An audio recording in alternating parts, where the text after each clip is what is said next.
Like they said, for everything that you do, there is always consequences. And that is the reason why Nigerians are crying today. In 2014, a lot of Nigerians came out to vote for the APC-led government in 2015 after the protests, and all the propaganda being sold to Nigerians by the APC-led government in 2014.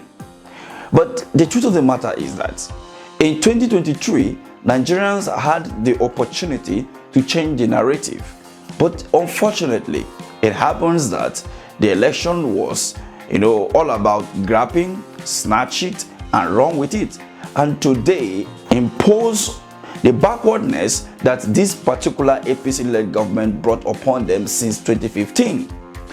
And this is the reason why you can see now that there is this, conspiracy ahead of 2027, which is quite far away from now, that Kwankwaso, the former governor of Kano State, will be a deputy to the former president, Goodluck Ebele Jonathan. This has been trending for like a week now since this protest, somehow winding down.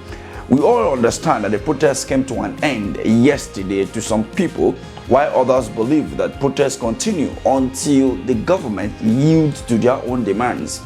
But the issue here is about the decisions of Nigerians in 2015, 2023, and the repercussion that everyone is facing as of today.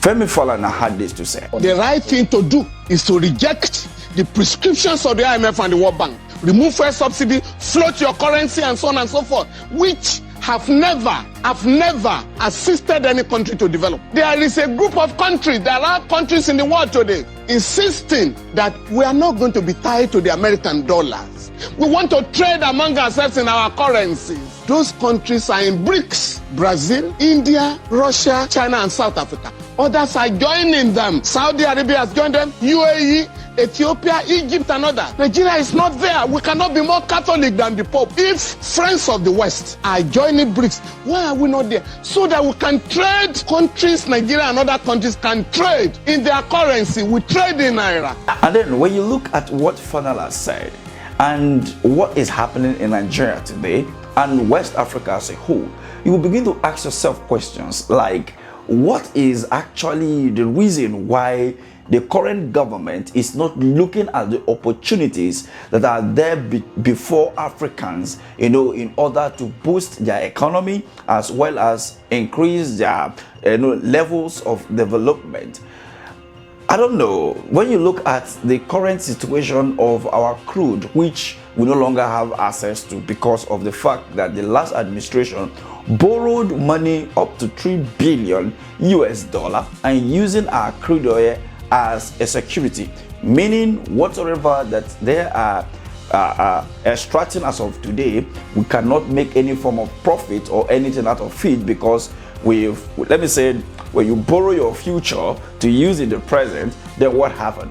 So in the last administration, they have borrowed the crude that this current administration may be using to fund its government.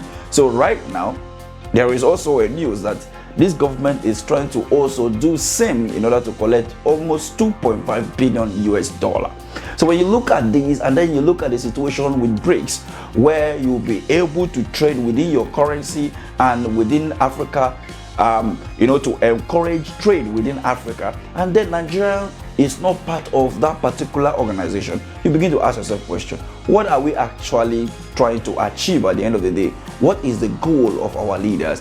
And then you begin to ask that even the protest that was staged on the 1st of August, the date, how has that in any way sent a strong message to the government to make them realize that it is time that we restrict our steps and see how we can make lives of the common man better? If not, in the nearest future, everything will turn around against them, the elite. But then, it looks like everything is still falling to the deaf ears. What do you make of this? Let me hear your take at the comment section. Thank you for watching.